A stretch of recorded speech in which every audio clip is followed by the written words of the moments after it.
जब सुने के होई भोजपुरी गाना बस बजे के चाही गाना।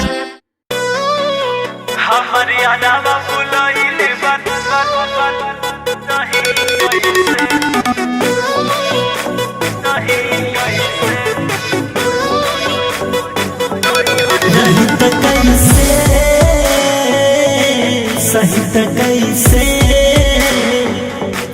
रही त कैसे सही त कैसे सखी दिलावा के बतिया कहीं कैसे दुख होला बर्दाश्त न सही कैसे सखी दिलावा के बतिया कहीं कैसे दुख होला बर्दाश्त न सही कैसे हमर यारा बुलाइले बनाई हत ससुरा रही कैसे हमर यारा बुलाइले बनाई हत ससुरा रही कैसे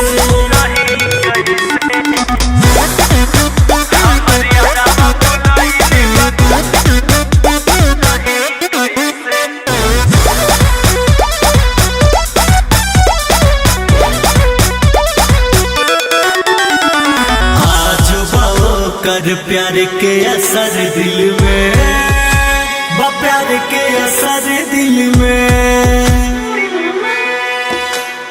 कैसे छोड़ दी बाबू मुश्किल में बाबू मुश्किल में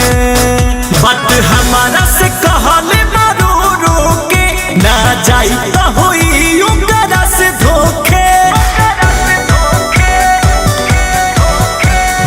हमारा से कहले मारो रोके ना जाई तो होई उनका से धोखे इन्हें सखी बट पियावा हमारी तो बात लही कैसे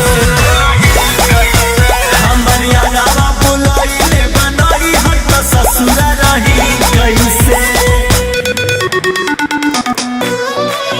हमर यारा बुलाइले ससुरा रही कैसे